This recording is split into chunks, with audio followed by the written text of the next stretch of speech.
You are watching Liberty Online TV.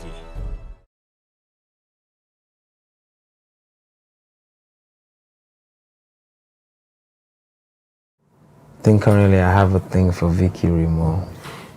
Hello viewers, we don't bring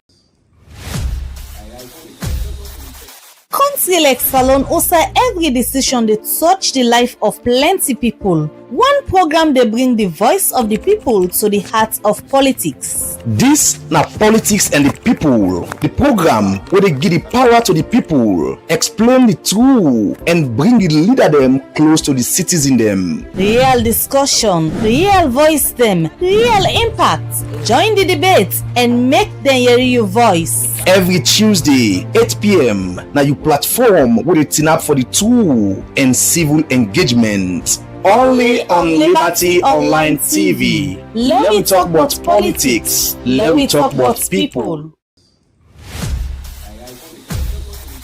Country like Salon also every decision they touch the life of plenty people. One program they bring the voice of the people to the heart of politics. This na politics and the people. The program where they give the power to the people, explain the truth, and bring the leader them close to the citizen them. Real discussion, real voice them, real impact. Join the debate and make them hear your voice. Every Tuesday, 8 p.m. na you platform where they turn up for the truth and civil engagement. Only on Liberty Online TV. Let me talk about politics. Let me talk about people.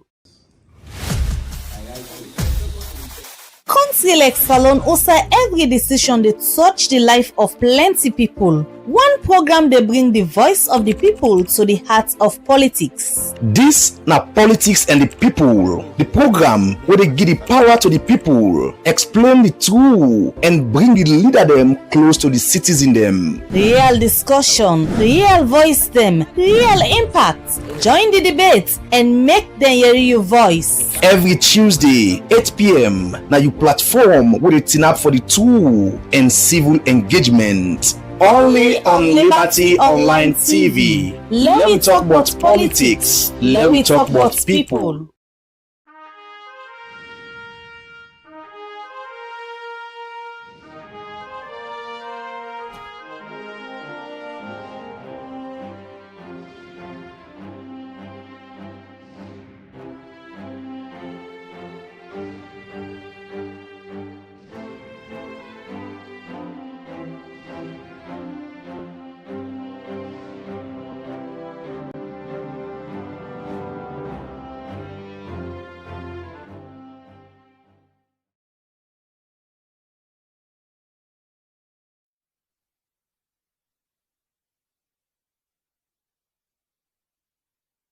Online TV, where they stream na Facebook, YouTube, and also na our website where they powered by Orange Sierra Leone.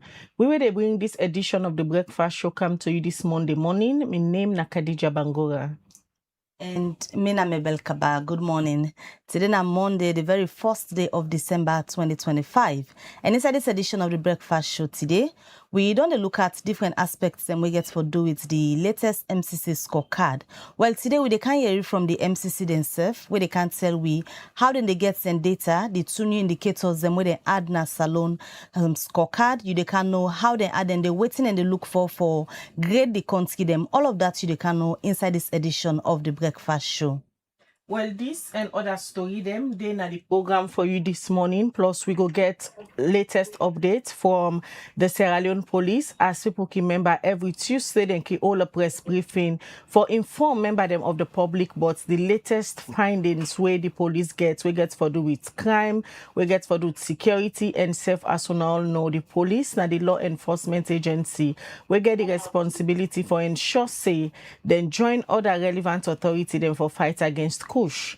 This being term, then we don't begin they do on the spot check na different place then where they can get information say people linking they na inside and they where they deal with kush. Well, last Tuesday na be the last term where the Sierra Leone Police been get be all a press briefing for update the general public on this particular issue where they go on now in the country. So today with we on the phone we get the head of media for the Sierra Leone Police where they join we for talk about the key update update them from the last Tuesday press conference, including the current security situation, arrest them we get for do with Kush, and the wanted notice for one lady we then call Patricia Mansari. ACP Ibrahima Kamara, thank you for joining me this morning. Yeah, good morning. Good morning. All right, as you do, I don't brief we listeners them and we viewers them this morning. They can talk to you for get latest update from what been come out from on a press briefing on a old Tuesday. Also, on a talk about plenty things them, including a warrant of arrest where on a put out for a lady called Patricia Mansari. Firstly, let us start for begin talk about the highlight of on a last Tuesday press conference. Okay. We press conference, we try for say as best as possible. We will hold them every week so that we will give information to members of the public about the activities that we undertake, especially with regards to fighting drugs. So last week, Thursday, we had one. Previous weeks, then we also going to get them Thursday. Likely again this week we will get them. And so we brief the press about the activities that we took to undertake, and equally so we all the divisions we form under each region, because we get 6 administrative police regions. We get Freetown East and Freetown West for the whole of Western area, urban and rural. We get Freetown East and Freetown West. We in total then get up to 11 police divisions. Then we get Northwest. Northwest then get up to about 5 police divisions. Then we get Northeast, they get 7 police divisions. We get the Southern region, get 7 police divisions. And then we get the Eastern region, they get 7 police divisions. So in total, when you add the airport safe, we got the airport, they operate on its own. Different from the police division, the airport they operate on its own. So put all our data together, we get 38 divisions. So then they under strict instructions, very strict instructions that they must go after any survey and get information for say this to happen and the drugs, then it's and then get close and all the rest of it. So what we do every week, the number of raids survey and conduct now all regions a day, we report on them, and the one that we go there on the investigations, the one that we don't go release, the one that we don't go down charge go courts, and the one that we don't go down transfer go na Toku or transfer go na CID or transfer go na NDLA. We give all the report on them. But one key one will become this week where we actually report on the fact that we report on Patricia Mansari live na Sugarland, Goldfish. We get information about her. And so the police go to the post. Unfortunately, they not be there at the time. But waiting police go for the meet them day. The Kush, plenty one. And they also take the ID card, the meeting ID card, the meeting passports, all in at the host day. So the police will make sure say at the press conference, one of the picture they will get, we try for display unless somebody push up there. So they will give you more information about them. And after that press conference, we now try for publish a wanted notice. So if anybody gets any information, we know who say they, and that person they give that information, then we will respond appropriately. So we send one piece today as well. We get 7 live grounds. We the piece to waiting mark by Italy, so which means that will be the country of origin. So basically, this is what we do every week. We just run for the people, put the people on the alert and let them know what's happen. But we always tell the people and say, we get the presidential task force, where one among them will get the enforcement pillar. And this enforcement pillar is headed by the executive director of NDLA, and the head co-chaired by the IGP and CDS.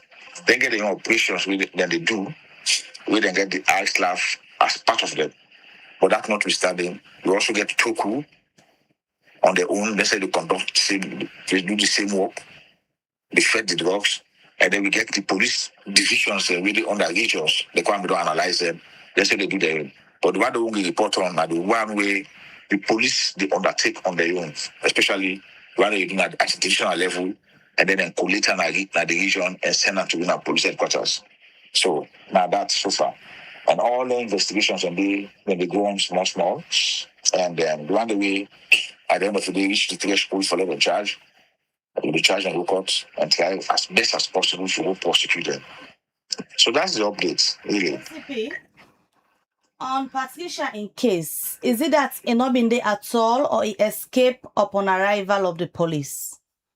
We not meet them there. We not meet them at the house. So all the two scenarios they give, it's possible say, well, you not be there at the house. So the word will not be there at all. That's correct. You not be there at all. We not meet at the house. And then the second ambit of it, they say he escaped before we arrive. He also possible say he escaped before I arrive. Now that make cannot be there at all. So that's the situation. We not meet him there.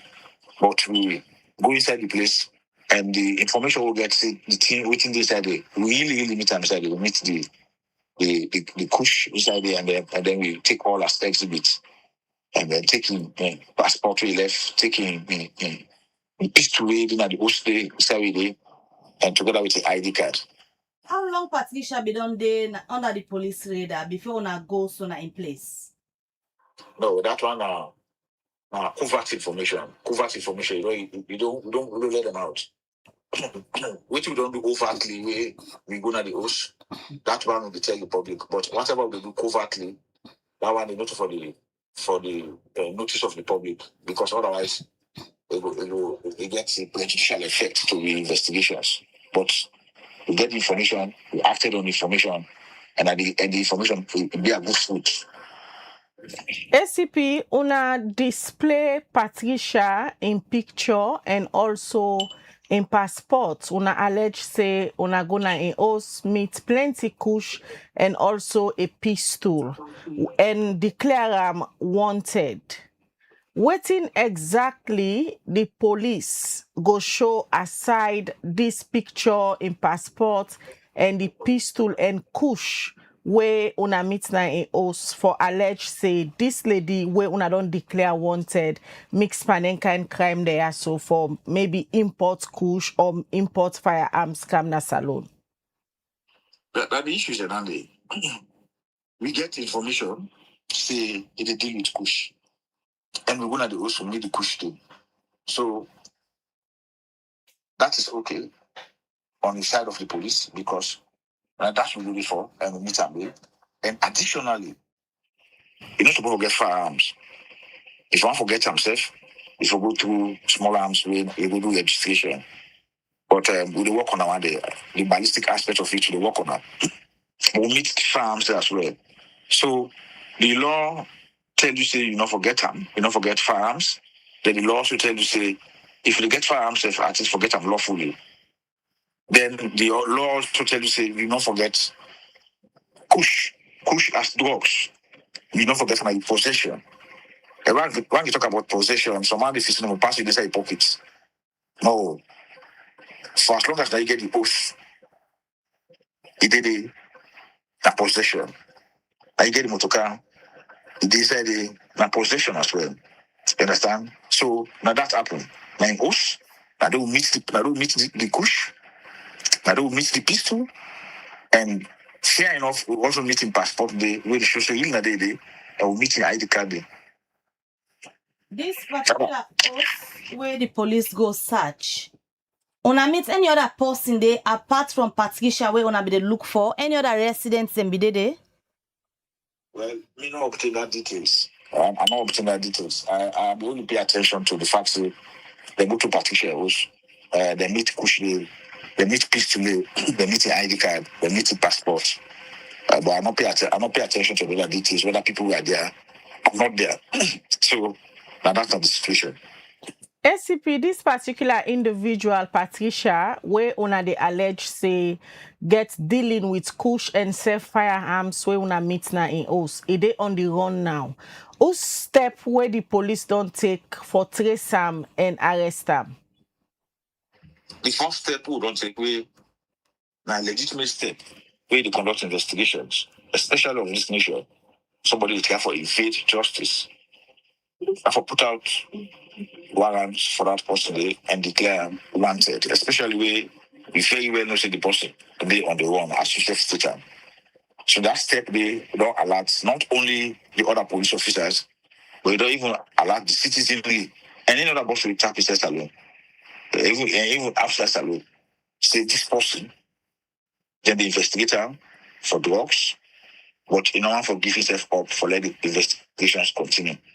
So if you see now, remember you see the picture, you see the person, you say, oh, this person has not declared wanted. So you yourself get some kind of legitimacy for arrest her because based on one day. And even apart from that, if even by just getting the information, say this person, you don't commit an offense, or the likelihood say don't commit an offense, you should get right for arrest her. As civilian, the power, the first criminal procedure act we get, that power they made under section 11. But this new criminal procedure act we get under section 13. And the power the police get at that last criminal procedure act under section 13. But this new criminal procedure act is section 15. So you still, as a civilian, even when you reasonably believe say this person, you don't commit an offense, you get arrested without the warrant, without. Now that you already know now, say this person, police don't put them out very clearly, say a day on the run for an alleged offense we commit, and they say if you hold them or you give information about her, I mean, a kind of reward self go even be.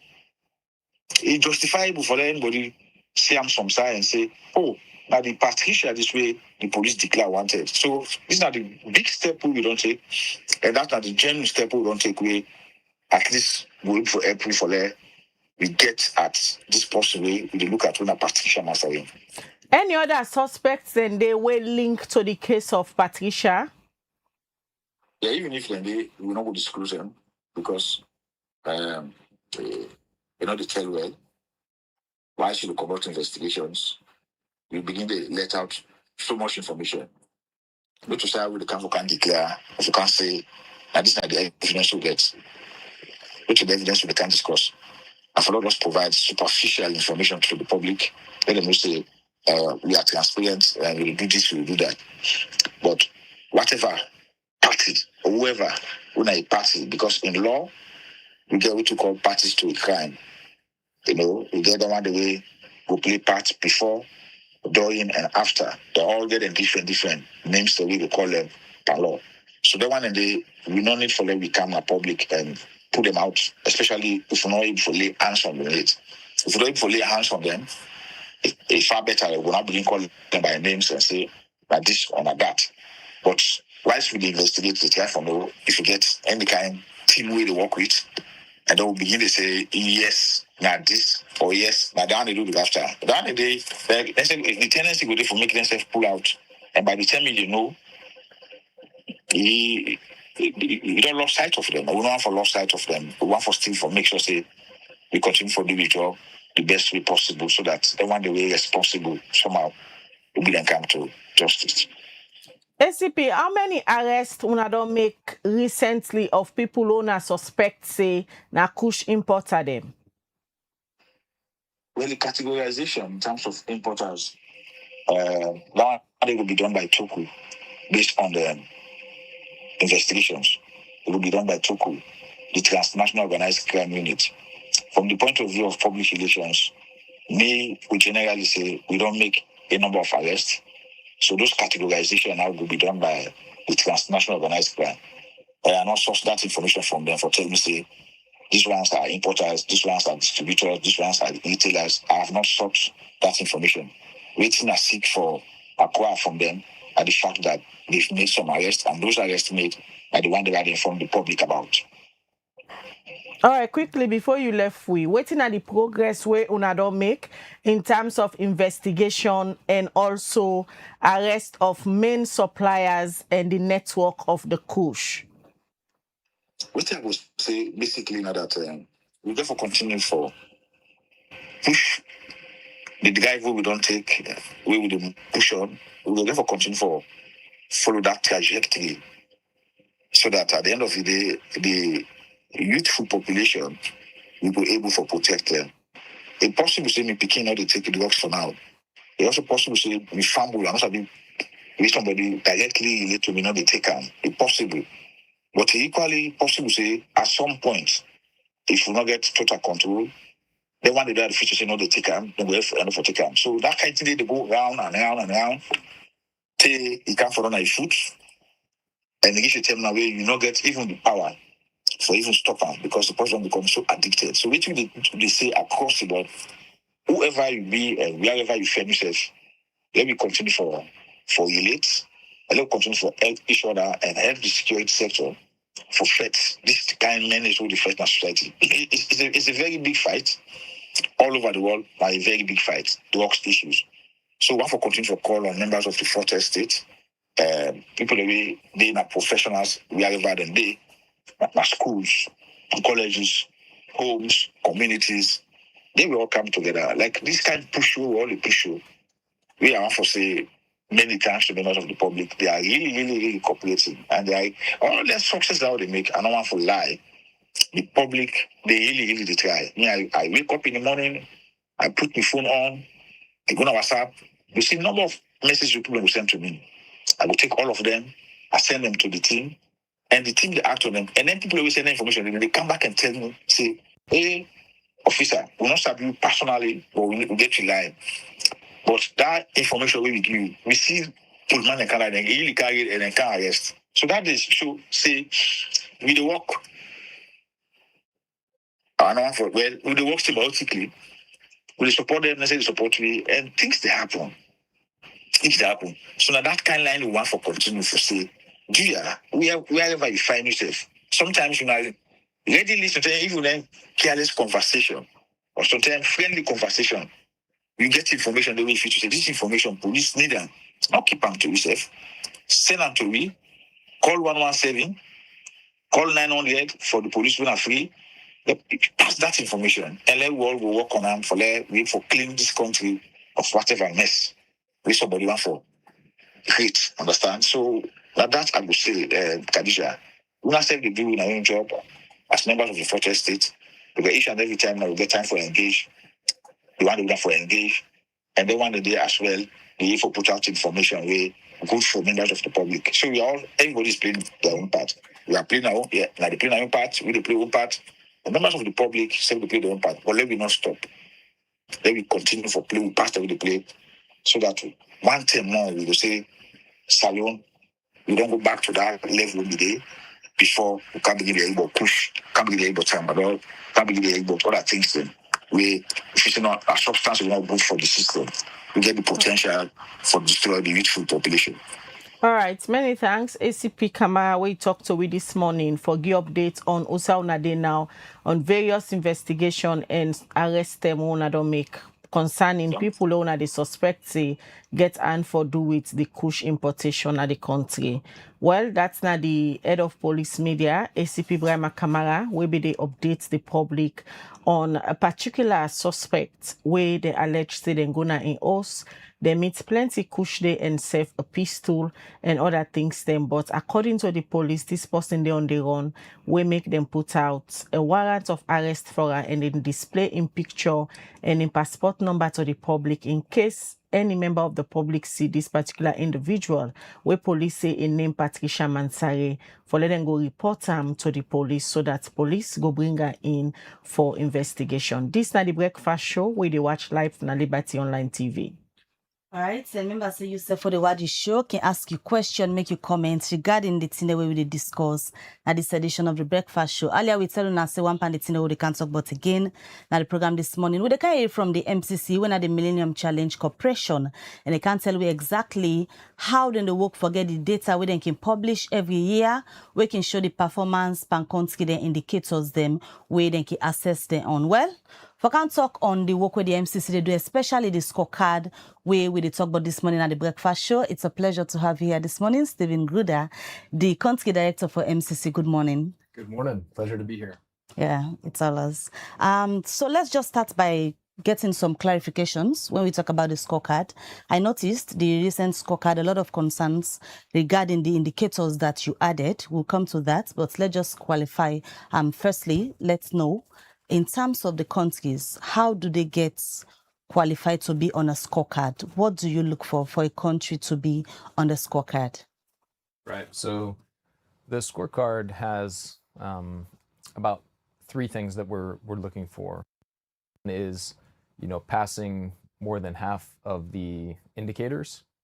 So there used to be 20, now there's 22. So we're looking for countries that are passing over half of those.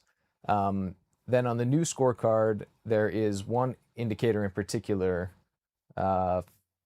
personal freedom, which is what we call a hard hurdle. So a partner country must pass that indicator.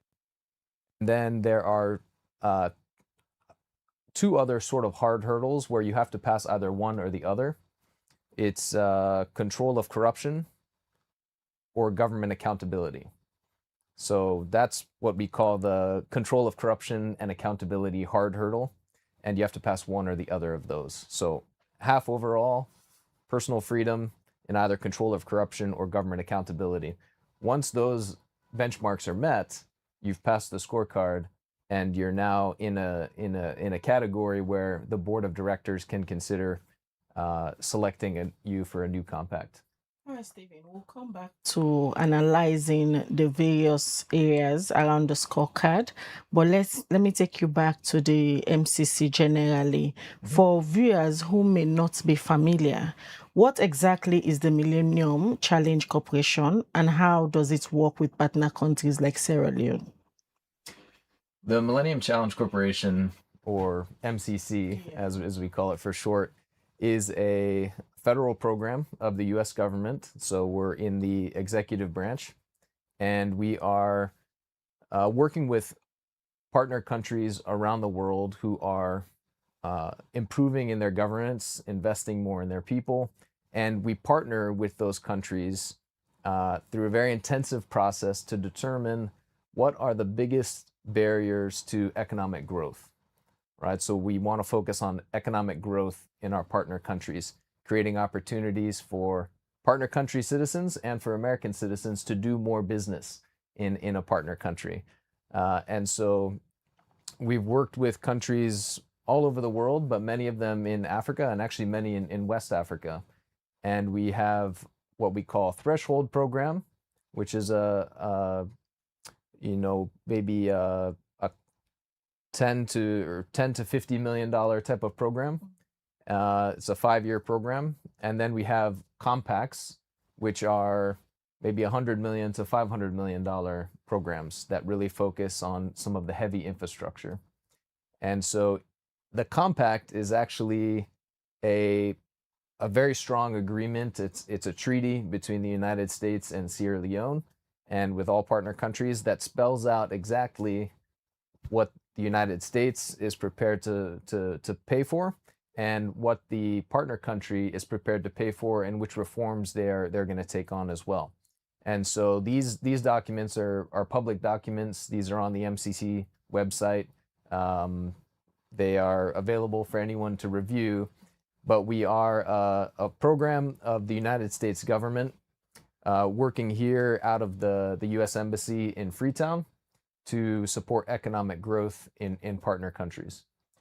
Now let's try to create a link between the MCC grant and the scorecard. Sure. Because there's been a lot of misunderstanding among members of the public. Sierra Leone recently received its MCC FY 2026 scorecard. Can you briefly talk us through what the scorecard measures and why it matters to the MCC? So the scorecard measures indicators that are chosen by MCC's board of directors to reflect the priorities of our administration. Remember, we work in the executive branch of government, so that reflects the priorities of our administration, of the president and his team. But it also remains aligned with our statutory requirements as laid down in law approved by Congress. So this administration decided that they wanted to prioritize economic freedom and trying to revitalize private sector opportunities in our partner countries. And so they made some changes to the scorecard, working with our expert team and our board of directors to remove 2 indicators, add 4 indicators, change a couple of other ones, and also jostle around some of the data sources for these indicators. So it's kind of an update in a technical sense. And Sierra Leone had been doing quite well on its scorecard. I think the last time the country had a failing scorecard was maybe 2019. So it's been quite a while. And the current failing score is a result of these technical changes, right? It's not a result of government policy decisions here in Freetown. It's a result of technical changes where the US government now is measuring slightly different data sets in its scorecard. So there's a bit of an overview. But these technical changes, the governments are aware of the changes before they click in, right? They are made aware briefly, shortly before the new scorecard is announced. So, there was not enough time for the government of Sierra Leone to adjust policy or really change scores on these indicators before the scorecard came out. Now that the scorecard is out, they're well aware of it, they're well informed, and they can take action to improve those performances. So in terms of data collection, how do you decide which data reflects on the scorecard? It's a good question, very technical. And so I would begin by referring you and your listeners to the MCC website again, where there's actually quite a lot of detail spelled out in writing with links to the actual data sources. But I will tell you, most of the data comes from the World Bank. I thought you wanted to speak clear. I will tell you. Yeah. I wish my Creole was strong enough to do the whole interview in Creole, but okay. I don't think it's quite there yet. But yeah, a lot of the data actually comes from the World Bank, and so the specific data sources are actually linked on the website there, and folks who really want to dig into that can go into great detail. All right, now let's try to understand Sierra Leone's performance for FY 2026. Sierra Leone passed about 9 out of 22 indicators. From the MCC perspective, how significant is this performance? So from the MCC perspective, it's a new measurement reflecting technical changes that nobody wants to see a failing scorecard. But at this time, we don't expect it to slow down compact implementation. We do expect that the government, as they always do, working with all of their donor partners, are keenly aware of the things that we measure and what we're interested in, and that they can take actions to try and improve the performance on these indicators. So it's the scorecard is a very important input for the board of directors when they're determining which countries to select. And now that Sierra Leone has been selected, Sierra Leone has a compact, we're moving forward with implementation. These technical changes resulting in an unexpected failure, are something that the board watches, that they're aware of, but also we're really looking for, the government to take action to improve on them in the future and not looking to slow down compact implementation now. The area of workforce, which I see indicated that are not available, but it is in red. And for most people, all the indicators that are in red are the ones that the various countries failed to perform well. How would you explain it being in red, indicating that the government failed, but the data wasn't available because it's one of the new indicators? It's a good observation. There was not data available for that indicator.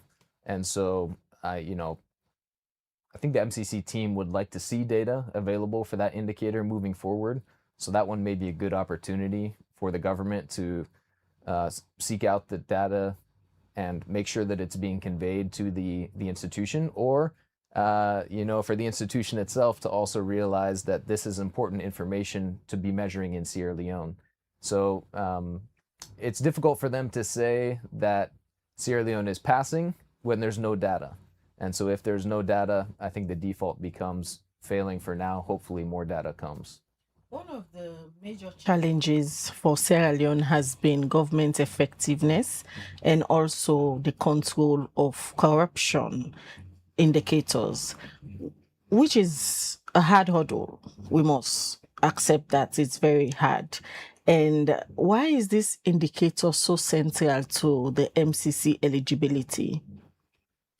Absolutely. Government effectiveness, control of corruption, these are things that keep people like me up at night, right?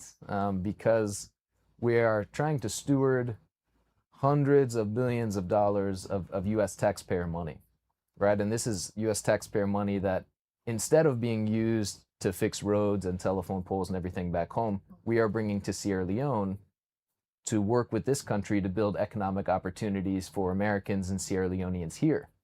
So if that money is not managed well, or if the potential economic impacts of these funds do not bring about the economic growth that they could because of corruption or because of government effectiveness, then it undermines the whole initiative, and it really sets back the justification for why we would be able to move forward. So we're assuming in our economic analysis that the investments in the compact are going to generate economic growth for Sierra Leoneans and for Americans. But corruption or government effectiveness weaknesses can hold back those results. So anytime we see a barrier there, we wanna encourage our partners to tackle that barrier and make sure that the economic growth can be achieved. Government seems to be performing fairly well when it comes to the area of corruption under the scorecard indicators. But the government's effectiveness, how does the two work? Improving on corruption according to the indicators that have been coming out, but constantly failing in the area of the government's effectiveness. How does the two work?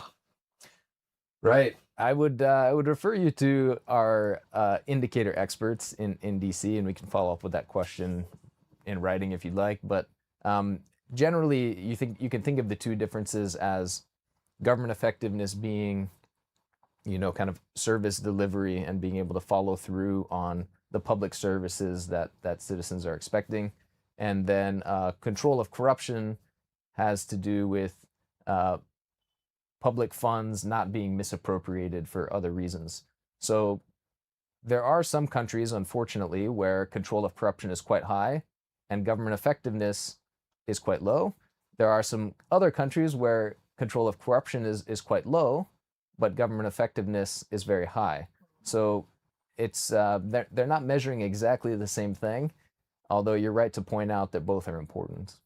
Some indicators performed strongly looking at the scorecard, such as gender in economy, child health, and trade policy. What do these improvements signal to the MCC? Yeah, these are encouraging for sure. For economic growth, we think it's important to have the whole society involved. So the indicators on gender and child health are very important for broad shared economic growth. Trade policy is also encouraging to see that result. That's something that the administration is very interested in, is a strong trade policy with American partners. So those indicators are certainly encouraging. They give us a sense that opening economic growth opportunities in Sierra Leone means that those opportunities can be achieved broadly across the society and can also facilitate trade with the United States. So those are encouraging. From the MCC analysis, what are the priority or governance or policies reform Sierra Leone needs to strengthen to improve on future scorecards? So there's a strong history of the Sierra Leonean government analyzing the scorecard and other partner expectations to fashion policies that can help improve the relationship. and I have every confidence that they'll be able to do that in this case as well. I would hesitate here and now as the country director to try and advise the government on how to go about that, but I have every confidence that they'll be able to do it well. And the scorecard is very transparent and open. Everyone can see it. You can also trace back the actual indicator sets and the sources of data. So it's a matter of doing the analysis, working the problem, and figuring out how to improve those indicators. The scorecard for FY 2026, will it in any way affect the $480 million grant? At this time, we are moving forward with compact implementation full speed ahead, and that's even with the scorecard out. So the board and our head of mission here at the U.S. Embassy are concerned about the result of the scorecard, but it's not slowing compact implementation at this time. We expect the government of Sierra Leone to be able to respond and make corrective actions reflecting these technical changes. So I think there's an understanding there that this is a brand new scorecard. There's a new metric here. It's new indicators, and there will be some time to show improvements. So apart from the compact, because this scorecard is for the financial year of 2026, is there any way it affects future funding for 2026 apart from the current compact?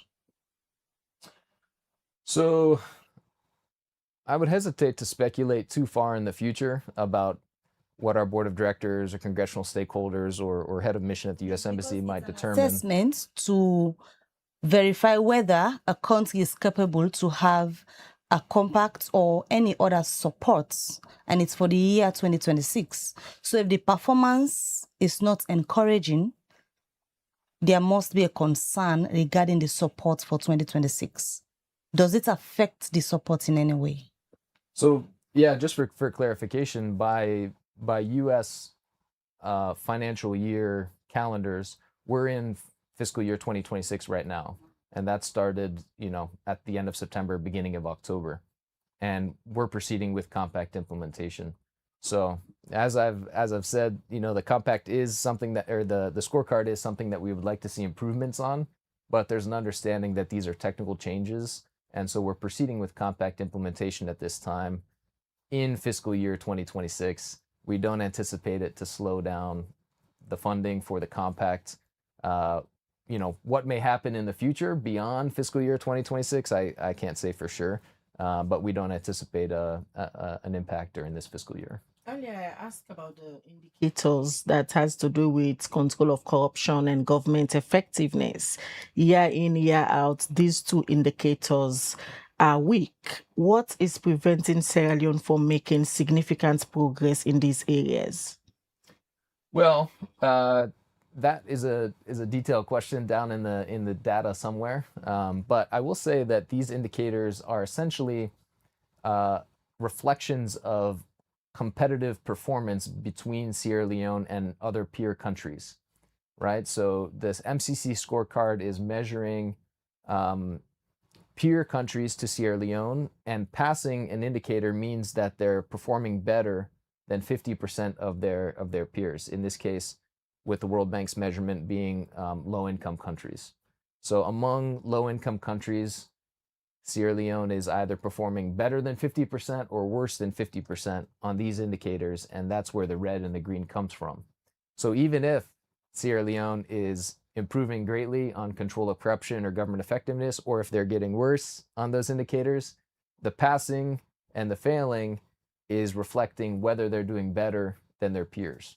Now the government and the main opposition, they are working together to implement the recommendations from the tripartite reports. After implementing these recommendations successfully, is there a future prospect for the government to perform well in the area of government effectiveness in terms of political participation? There may well be. But I'm not in a place to comment directly on the results of how a certain policy may or may not influence the scores in the future years. So one of the things we try to do actually is design the scorecard to be an objective source. So it's ultimately, these are not MCC indicators, right? My team and I are not working on deciding what the score will be for next year. These are sourced from third-party institutions that are providing an objective and professional assessment based on their own visibility, their own sources, not MCC sources. And we try and do that so that we can be objective, so that we're not the ones doing the evaluation. We're drawing on the evaluations of experts in each one of these indicator sets. You mentioned earlier about the country's performance compared to those of their counterparts. How will you describe Sierra Leone's performance for the financial year 2026 scorecard compared to those of the counterpart countries? So Sierra Leone is having I would say a bit of a mixed result by the scorecard's measurement. Again, the scorecard's measurement for fiscal year 2026 is not reflecting changes in government policy. It's reflecting technical changes in the scorecard and what we're measuring. But when you look at those, there's more red than green, right? And so at the end of the day, you would like to see a very green scorecard. I know the government does here as well, and they always work diligently to do that, which is why I'm optimistic that we'll see improvements on the scorecard even throughout the year. But yeah, the scorecard is what it is. It's an objective measurement. It's comparative between countries, and so I think it's a good sort of encouragement for a little bit of competition to improve performance. But is it a legitimate excuse for the new indicators? Because if a government has been working generally in all areas in terms of service delivery, and then there is a new indicator, there should be a data to prove that you've been doing something. So is it a legitimate excuse to say, because it's a new indicator, that's why we failed on it? I mean, I wouldn't be making excuses or arguments, but I think that it is significant to recognize that these indicators are measuring things different from the past, and that these new indicators may not have reflected the policy priorities of the government. For example, a lot of the policy priorities of the government have been very successful in the scorecard, right? The education, trade policy, and others. And so, I think there's an opportunity here for the government to think about if they'd like to shift some resources in these directions, or whether there's just a matter of data lag and they need to make sure that the performance they have been achieving is recorded and reported. And I can't say which is the case in this situation. Steven, let's talk about the benefits and impacts of the MCC compacts on the ordinary Sierra Leoneans. How do the MCC programs directly impact ordinary Sierra Leoneans, especially in the areas like electricity, economic growth, or governance? Absolutely. The compact is designed to benefit all Sierra Leoneans in those exact areas. So when we were working with the government of Sierra Leone to determine which area of the economy the compact should focus on, we were able to identify needs all over the map, right? There's needs in health, there's needs in agriculture, there's needs in water, but we narrowed it down to electricity. And we determined that the best role for the compact would be to focus on building out and improving distribution and transmission infrastructure so that the private sector and other partners can work on the generation space, and the government and other partners can work on the access space, really connecting folks to the grid. But I think one of the major things, well, two major things I would highlight that the compact is designed to do. One is to extend the grid into rural areas. So right now, about 80% of electricity in Sierra Leone is consumed right here in Freetown, right? The car power ship? The car power ship is one of the main generators of the electricity for sure. Yeah, and the network around other parts of the country is very limited, right? And so in order to have electricity in different towns and in rural communities, you need high voltage transmission infrastructure. So we have a program in the compact, the Southern Transmission Corridor, to build a high voltage transmission line through the southern part of the country, connecting with the CLSG in the south. And that will then open up opportunities for electrification of communities along that transmission line. The other thing that's really critical, aside from just moving electricity access outside, helping to move it outside of the capital city, and build a whole network among electrified cities, is to bring in dispatch and control capabilities. So you may have noticed sometimes your electricity spikes, or it dips, or it goes out. And if you have your television connected, you have your microwave connected, whatever it is, it can destroy those appliances sometimes. So that's a problem of reliability on the grid. Is it providing the same amount of power at the same voltage to your appliances? So the compact is going to bring in dispatch and control capabilities that will be both for the distribution network and for the transmission network to try and stabilize that surge or drop in power so that it can be more consistent. And once that's achieved, then economic benefits of that are tremendous, because there are many businesses even now who are connected to the grid, but they don't use it as much as they could because they're afraid it will destroy their machines.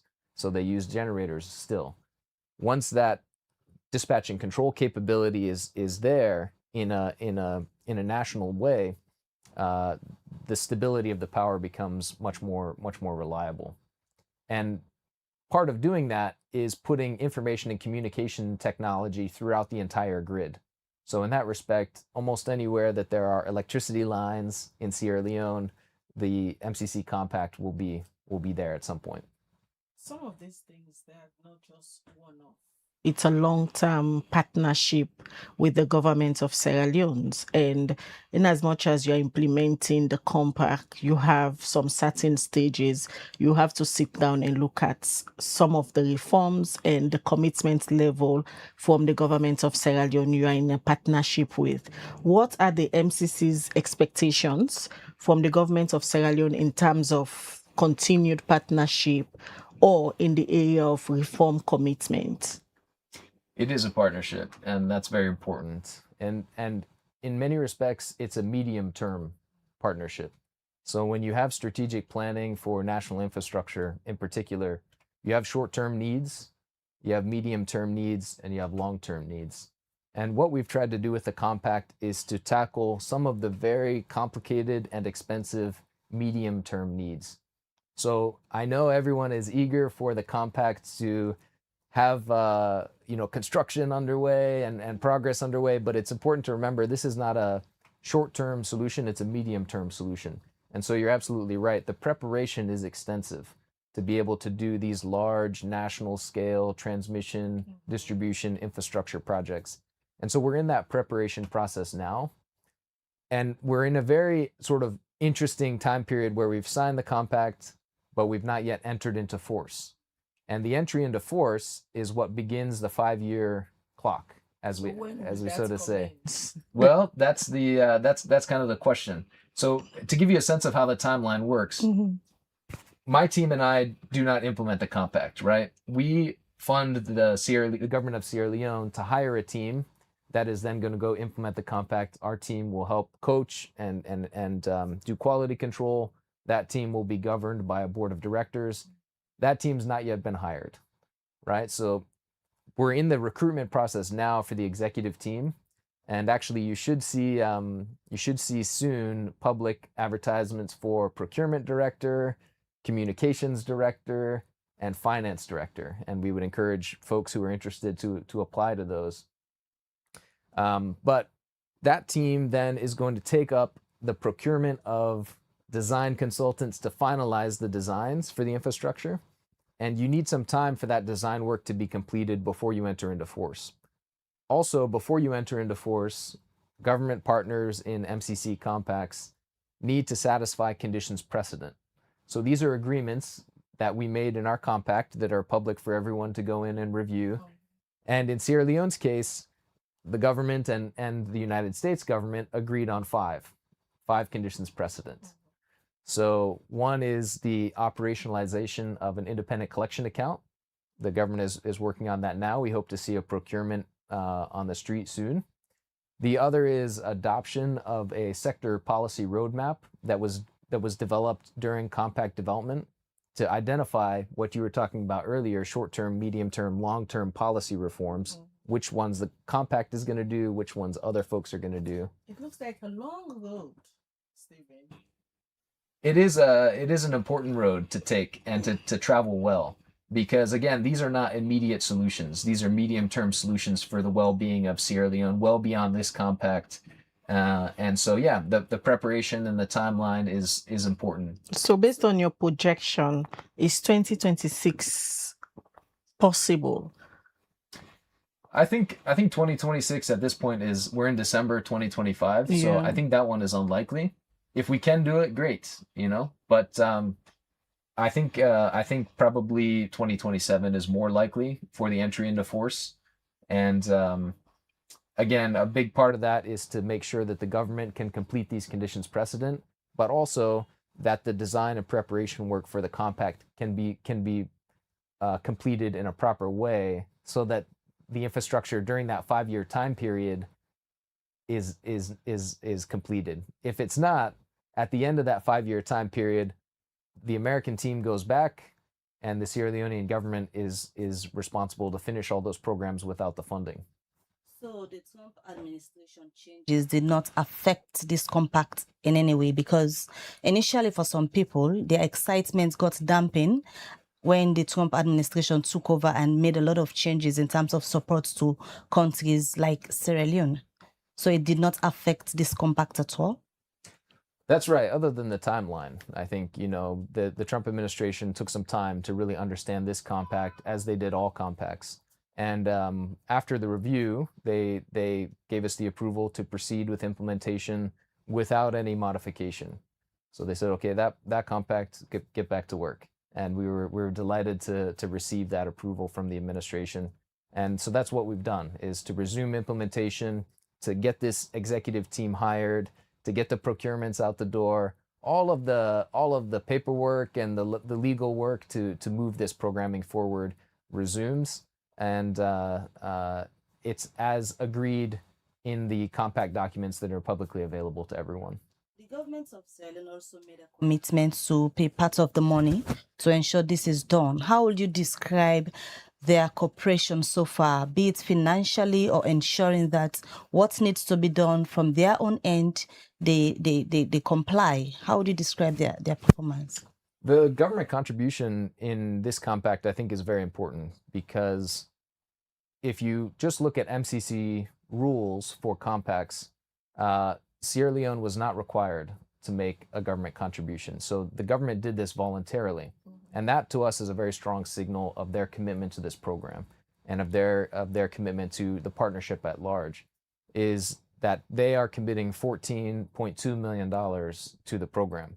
So when you add that to the 480 million that the US government is bringing, we're close to a $500 million program.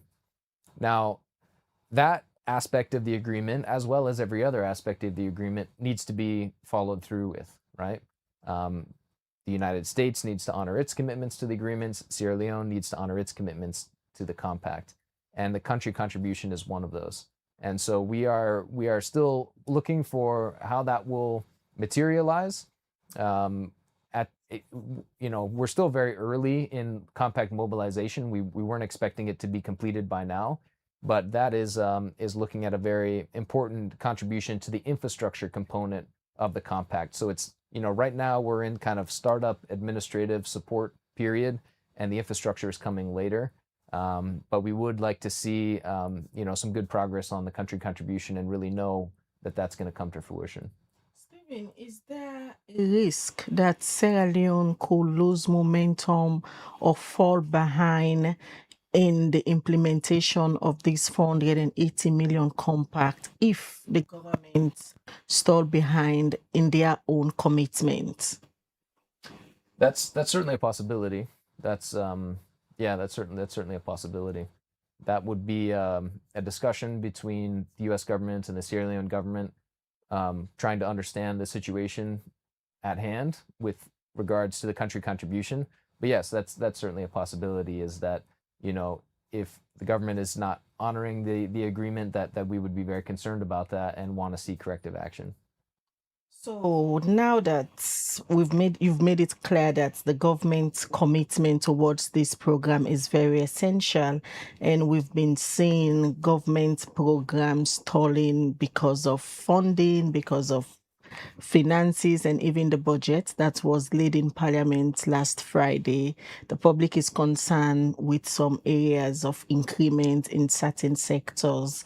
And now that the government needs to raise this amount of money they've committed to before full implementation of this compact, what would you want to say in area of support from the civil society perspective, the media, and even the ordinary citizens? So that, because all of these programs, especially the area of electricity, it is quite bad. It is not a secret.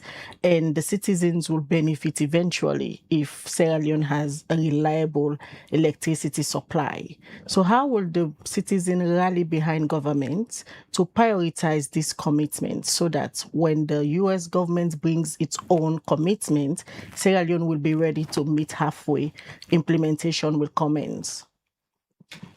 It's a very good question. That's a very good question. And I wouldn't presume to understand all the intricacies of Sierra Leonean politics and how the budget, comes to fruition. But I do think that recognizing public goods as good for everyone is very important. And I think it's very important in Sierra Leonean society as well as it is for us back in the US. It does sometimes mean that your own particular special interest may not be met, or may need to wait, or it may not look or feel the same way.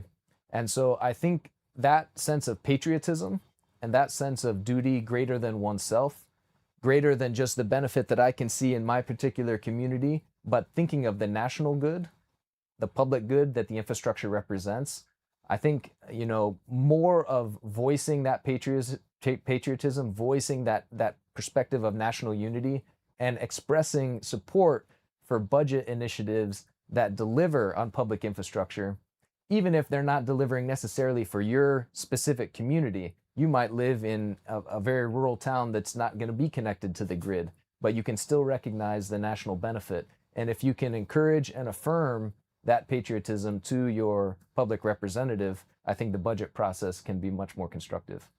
What about the sustainability plans? In as much as you've not effectively started the implementation process, but what are the plans around sustainability?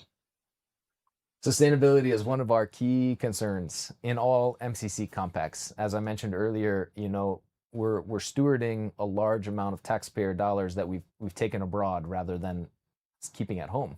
So the stakes are high for the outcomes to be successful, both for Sierra Leone's economic growth as well as the United States business opportunities and economic opportunities here in Sierra Leone. So, I think success is something that we frame in the context of sustainability. Can we go and build these transmission lines? Of course. Can we fix up the distribution network around Freetown? Of course. Anything can be done. Will it still be operational? Will it still be benefiting the public and investors 3, 4, 5 years after I leave? That's what's really valuable to us. That's what we're really concerned about. And so that's why we actually take this compact approach. We make a very strong international agreement that requires conditions precedent for entry into force, because we think that those are critical for sustainability of the compact. And then even after those are satisfied, throughout the duration of the compact, there are other conditions precedent that need to be evaluated on a quarterly basis to make sure that the government and other partners are following through. And each of those is specifically designed to make sure that the compact can be sustainable long term. After the compact ends, we close it out. My team and I leave. I only come back here for vacation from time to time. Let's say we have a team that will do monitoring and evaluation for the next 20 years, right? So they'll be checking in on the situation, and we measure that over 20 years to make sure that the investment is productive and that it's sustainable. And if it's not, then that reflects in our thinking about whether or not to work with that country again, right? Because we want to have these programs successful. We want them to be delivering economic growth over the long term, medium-term investment, long-term impact. And if they're not, then sometimes it poses questions in the back of our mind. Wait a minute, should we be going back here, or should we be working with another country that's providing sustainability in a more meaningful way? So, Stephen, let me just ask. I know it might sound very critical, but it's good for the public to have an understanding how realistic it is for Sierra Leone to achieve compact eligibility in the next assessment cycle. In the next assessment cycle? Mm-hmm. Well, the compact is eligible right now, and we're moving forward with compact implementation. I think it's very realistic for Sierra Leone to maintain eligibility.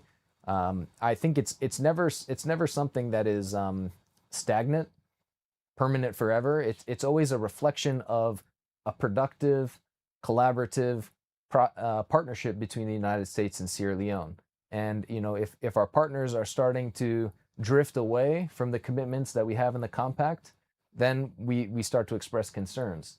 If the scorecard or other things continue to drift away, we start to express concerns. Have you in any way got to that level of expressing concerns? We haven't at this point. I mean, obviously the results of the scorecard are disappointing, but we understand those to be results of technical changes, and we expect to see strong progress on that over the next calendar year. So for now, I don't. Be my next question, because you are in country, you are working closely based on the partnership you have with the government of Sierra Leone. Yeah. Based on observation, do you think they will perform better next scorecard year?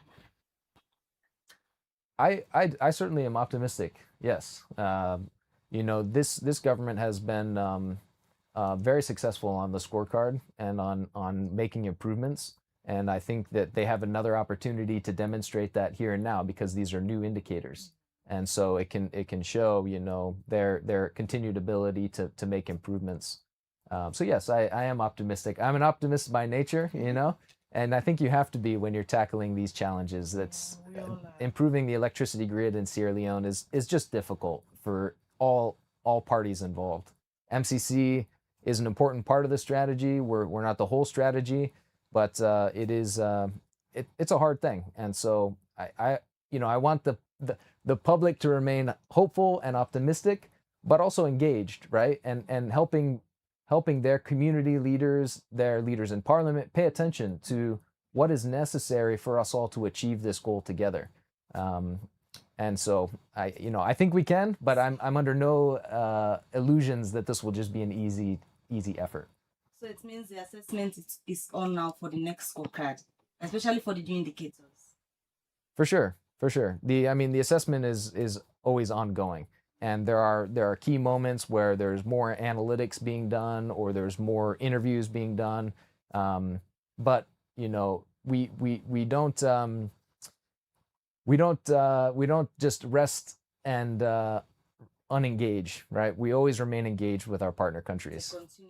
It's a continuous process, and it's something that is alive. It's not stagnant. Apart from the $480 million compacts, what are your other areas of intervention currently, or you're just focused on that? So for the compact, it's 100% in the energy sector, 100%. And we made that decision in concert with the government very strategically to say, there's a lot of need here, and the solution is a very complex one. And so we need to focus all of our resources on the energy sector. Now, I'm just one of the team members at the U.S. Embassy here in Freetown, right? So I'm leading the compact, and we are working on the energy sector. But the U.S. Embassy is doing all kinds of things in Sierra Leone to advance the broader partnership, right? Peace Corps and CDC and everything they were doing with state and econ. And so our head of mission can speak to that more broadly. But I'm very proud of the work that we're tackling in the energy sector. know you're about to leave us now due to a busy schedule you have, but before you leave, the area of accountability and transparency is very essential for a successful implementation of the $480 million grant. Although the government is committed to bringing more upon the program, how does MCC ensure accountability and transparency in the implementation of this project? Great question. Great question. Accountability and transparency is really key to our work and very central to how we go about implementing these compacts. And we have processes and procedures that are standardized for all compacts. So there's not really a lot of special transparency or accountability measures here in Sierra Leone. It's the same ones that we use in all of our partner countries. And those include quarterly reviews of the disbursements that are needed for the next quarter. So this executive team that we're hiring now, they'll begin putting together a work plan. They'll make requests on a quarterly basis for the amount of funding that's necessary for that next quarter. Of the United States. From that's right, as represented by MCC. So they're disbursing directly to the executive board. Part of the funds will go to the executive team, the MCA Sierra Leone. They'll have a bank here in Sierra Leone, and some of the funds will go there for their operational needs. A lot of the big payments for transmission line works or refurbishment of distribution lines will be paid directly to the contractors. And that's because it's easier for everyone, and it also is less opportunity for any confusion. We just want the money to go directly to the service provider in cases where we can do that. But you know, a good amount of the funds needs to come here to cover the administrative costs as well. All right. Many thanks, Steven, for joining us this morning. Now, I'm sure our viewers have got a lot of education or knowledge on how the entire MCC program will work and where you are now and where you intend to go, especially on the implementation timeline. It was a bit confusing from the members of the public. It's good you've made it clear that based on your projection, implementation will fully start sometimes in 2027 because you are going through recruitment and other preparation now. It's a pleasure to have you here this morning, and when need be, we'll reach out again so that we will provide more information for the general public. Thank you and have a good day. My pleasure. Thank you too. All right. Well, would they come back to now? Continue for Watch Liberty TV. Would they take this short break? We'll come back. We'll go look at another issue inside the program this morning. Council Salon also every decision they touch the life of plenty people. One program they bring the voice of the people to the heart of politics. This na Politics and the People, the program where they give the power to the people, explain the truth, and bring the leader them close to the citizen them. Real discussion, real voice them, real impact. Join the debate and make them hear your voice. Every Tuesday, 8 p.m. Now you platform with a tin up for the tool and civil engagement. Only on Liberty Online TV. Let me talk about politics. Let me talk about people.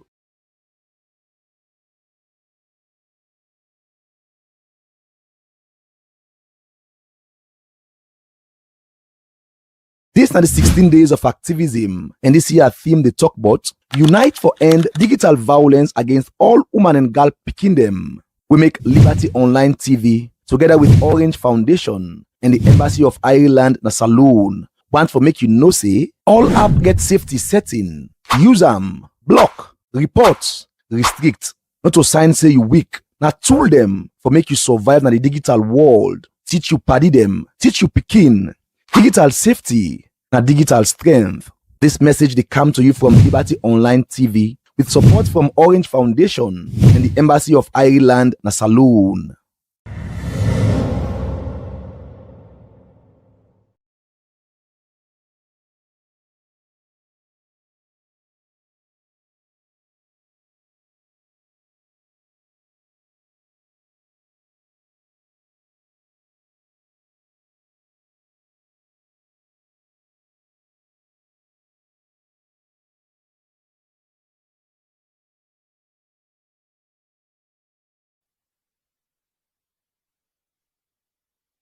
Steven Grudda, we na the MCC director for Salon, we been the give update on the MCC compact and also the scorecard.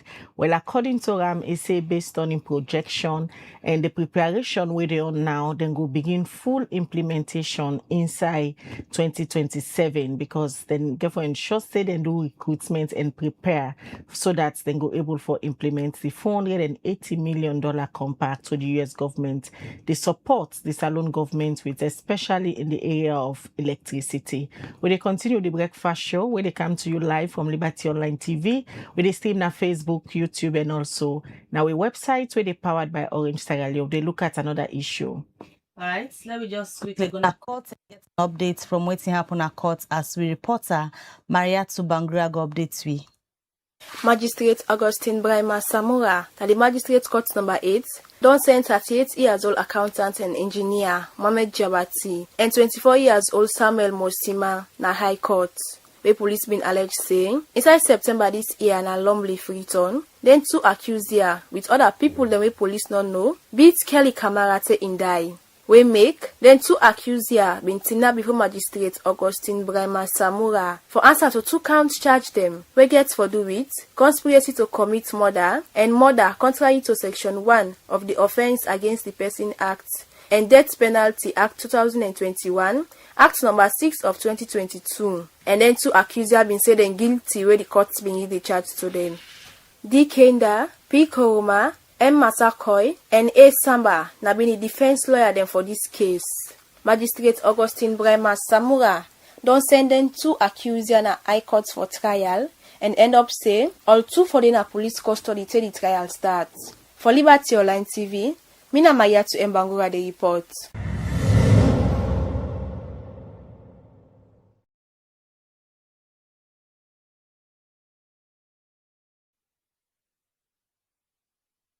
That first show where they come to you live na Liberty Online TV. From that court report, say we just quickly go to Parliament as the Minister of Finance. We don't go lay the 2026 budgets outside the Member of Parliament and be debate. And let we watch as Al Hassan Kuroma go update you on what's happened there. Honorable members, government has been implementing sound economic policies in recent times to improve. Bangura don't go give Asia the round. The Minister of Finance, Sheku Ahmed Fatemadi Bangura, don't go give the 2026 national budget to members of parliament them. He read the budget to members of parliament them to make the House and the public understand within government's project for 2026 fiscal year. Where he be present the budget. The Minister of Finance, Sheku Ahmed Fatemadi Bangura, say the objective of the 2026 budget now for improve on revenue mobilization. 2026 budget. The objective of 2026 budget. Mr. Speaker, honorable members, the overarching objective of 2026 budget is to intensify domestic revenue mobilization, including leveraging innovative revenue sources while sustaining ongoing fiscal consolidation efforts. This will help to preserve macroeconomic stability, foster economic resilience, and improve living standards. Mr. Speaker, honorable members, in this context, the specific objective of the budget are to 1, improve domestic revenue mobilization through tax measures that are pro-poor and pro-business. We will leverage on domestic financing sources to complement the traditional sources.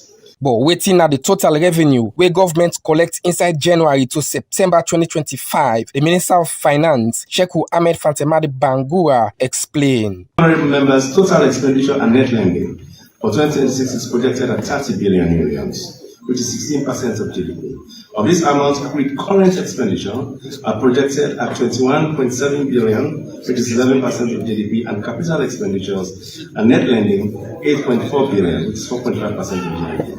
Capital expenditure funded by foreign loans and grants will amount to 4.5 billion. Domestically funded capital expenditure will amount to 2.7 billion, and capital transfers for the recapitalization of the Bank of Sierra Leone will amount to 1.2 billion. Mr. Speaker, honorable members, the composition and allocation of expenditure for the year 2026 reflects our priorities as defined in the Medium-Term National Development Plan.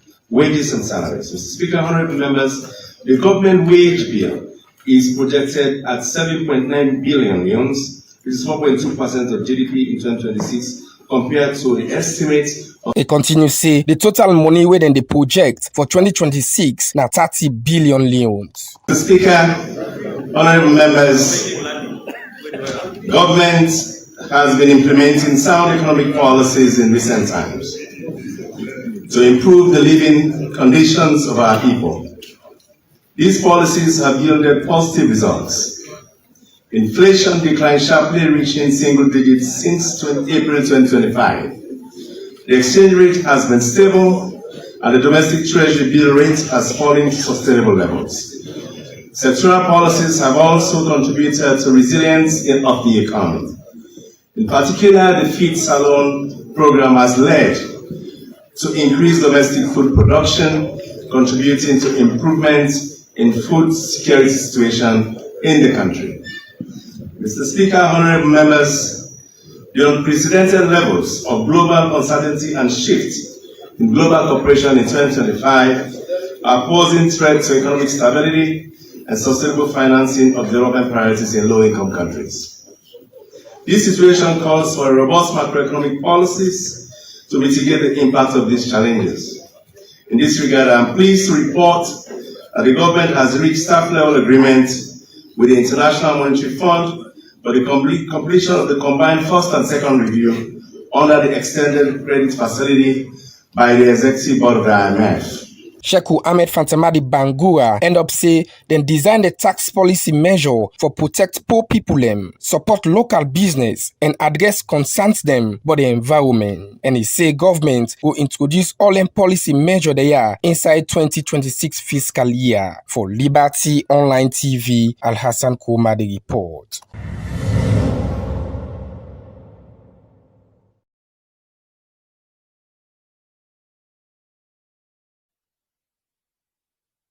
Parliament on Friday, the Minister of Finance, Sheku Ahmed Fantamadi Bangura, been go with the budget for 2026 financial year. And from snippets, them we don't go around social media, a lot of conversation they happen around this particular budget. So the minister don't go in a parliament, although member of parliament they not begin for debate it, but the public don't begin for talk about her. And of course, you get the Finance Act as well, where even can go before it can go the budget for 2026 fiscal year. Lots of conversation don't they happen around the end. We try forget the authority them at the Ministry of Finance. They can discuss all of the issues there. So especially on the figures we get for do with the office of the president, where many citizens they question now. We will continue for follow closely as member of parliament them go soon begin for debate the budget and lawyery, waiting at some of the issues them where will come out from this budget, and also the Finance Acts. Civil society organization them about the 8 come together and pull a press release on Friday will deal with that issue day. Also then they condemn the 15% increment on the tax where the government of Sierra Leone levied on bottled water and self-bouncer water. So it's obvious, say January 1st, this particular finance bill will become effective and prices of bottled water and self-bouncer go up.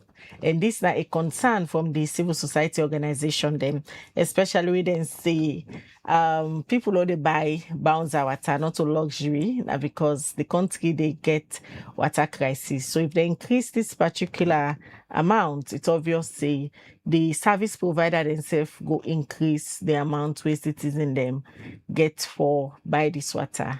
Well, we go try forget the Ministry of Finance, the National Revenue Authority, for that they can tell we, or that they can describe this particular budget and the Finance Act where they don't go in a parliament. Well, many thanks to all we don't join we this morning for the breakfast show, and to you we don't send you comments, and also you we don't left you message. Lord, just quickly watch at on our messages them we una don't send before we go wrap up the conversation this morning.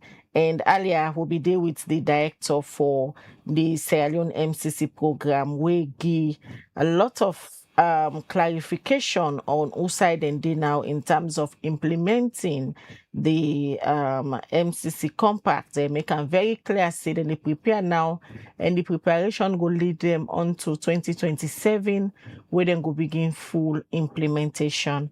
Let's just look at a few messages there, maybe. Huh? All right.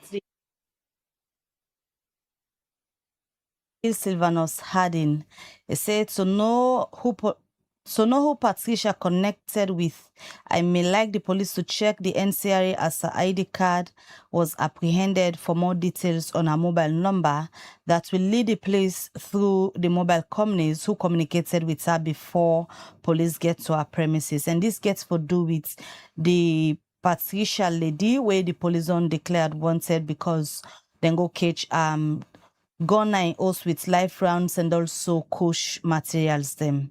All right, this one on the MCC. This person from YouTube, they say strong trade policy with American partners means a lot, including obeying Trump tariff policy. Chena Abdullah Kabo said the USA is not helping Africa and they will never help us if not for their interest. It continues to say they are using the MCC, IMF, and World Bank and also our politicians to increase taxes on us. All right, the one they take say Sierra Leone is in the list of the Trump administration of 19 countries of concern. We want to know why and if that does not affect the MCC. Well, unfortunately, this message came in the Tewe Steven Dongo. This one from Paul Kanu. How can you correlate a high score in fighting corruption but a fail in government effectiveness? Does the scorecard actually capture reality and how objective is it? This one we are going to take the last stage. For now, they say if the house belongs to Patricia, that means it will be seized. And the final one we go to because of time, Ronald Beresford, George Stone say, this is what happens when you have an economy that can't sustain itself with all its natural resources into turning these resources in added value in foreign currency, but relies on donor funding with conditions that has kept Sierra Leone stagnant. All right. Well, from the messages then they now, so they end the breakfast show for today. Many thanks to you, Edon Join. Thanks to Musa Saukoma. We support the production team for this edition of the breakfast show come to you. Continue for watch Liberty TV throughout the day as we get very interesting content them where they produce for now. And also watch throughout the day as we bring count on issues where they happen all over the country as this. Now, the only digital platform where they get issues of public interest. Mina Khadija Bangura, they wish you all a productive week ahead. All right. Until we meet again, Mabel Kabade, so get a lovely week and stay out of trouble.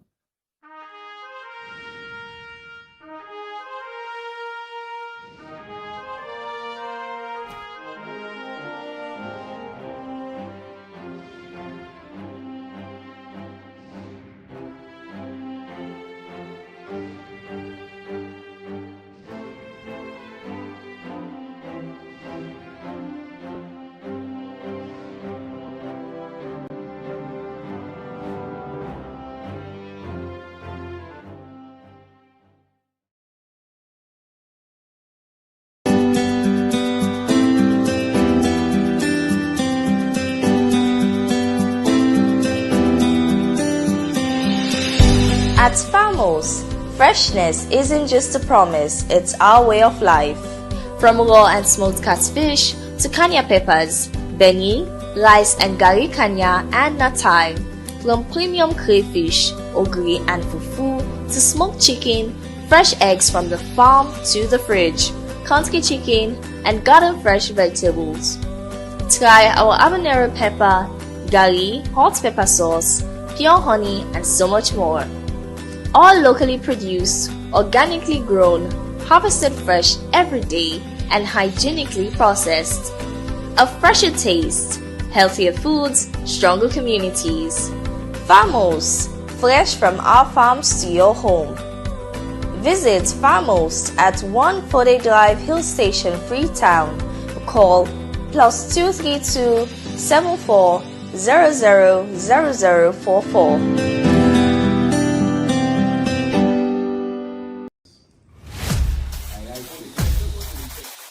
intellect alone also every decision they touch the life of plenty people. One program they bring the voice of the people to the heart of politics. This na Politics and the People, the program where they give the power to the people, explain the truth, and bring the leader them close to the citizen them. Real discussion, real voice them, real impact. Join the debate and make them hear your voice. Every Tuesday, 8 p.m. Now you platform with a tin up for the truth and civil engagement. Only on Liberty Online TV. Let me talk about politics. Let me talk about people.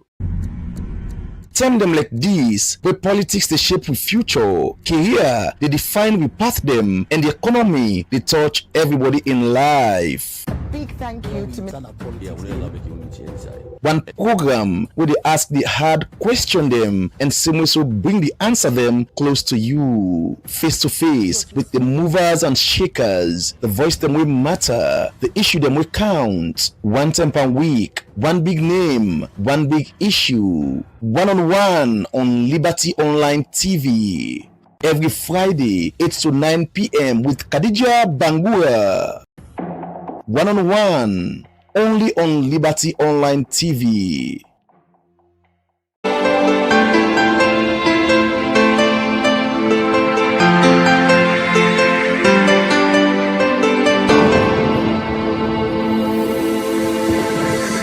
You are watching Liberty Breakfast Show on Liberty Online TV.